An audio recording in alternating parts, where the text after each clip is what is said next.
The ability to control emotions is based on the intensity of the emotions and your reactions to them.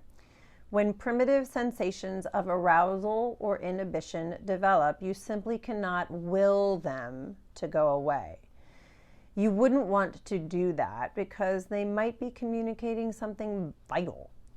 By the time they reach consciousness and you label them, they're in play, at least for the moment.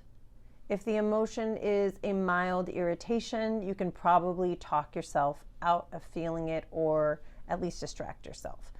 If the emotion is outrage that wells up from the depth of your being, you're going to have to work a great deal harder to alter your mood. In either case, it would be essential to explore what you are feeling and why before deciding on a particular course of action. If you spot a former friend who got into a big argument with you walking down the street towards you, your body may automatically react as if you are threatened. Your unconscious, harm-sensing apparatus is doing its job, and there's little you can do to control that physical feeling.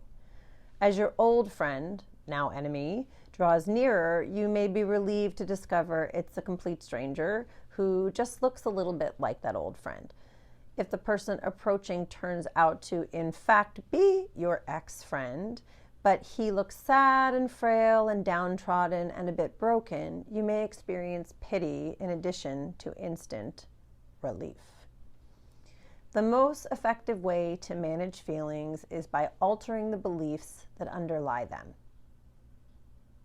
It's your birthday and everybody at the office leaves without getting you well wishes. You may choose to believe that they don't care about you and consequently feel disappointed. If you change your thinking and realize that people may not even know that it's your birthday or might have skipped out early due to an impending blizzard, you'll feel less rejected and unhappy.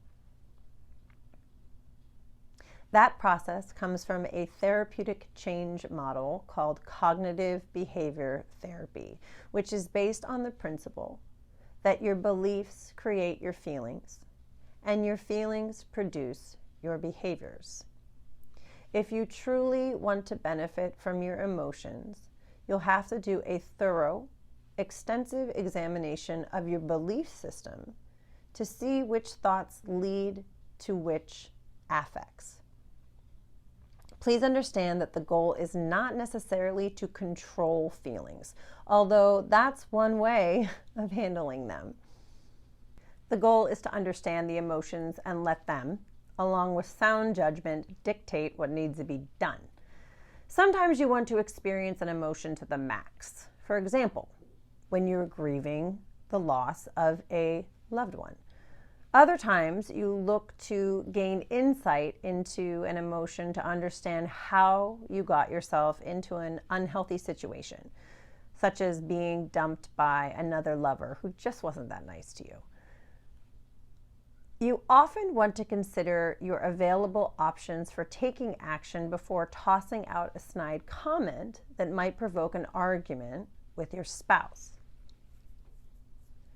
The only time that exerting control over emotions is appropriate is when you're in circumstances in which it is unsuitable and even counterproductive to express them.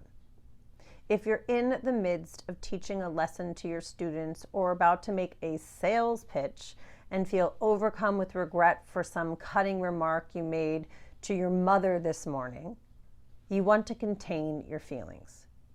If you are enraged at a driver who cuts you off, you will want to rein in your anger. If you just escaped a burning building with your 3-year-old child in your arms, you will want to take a few deep breaths rather than lose yourself in hysteria.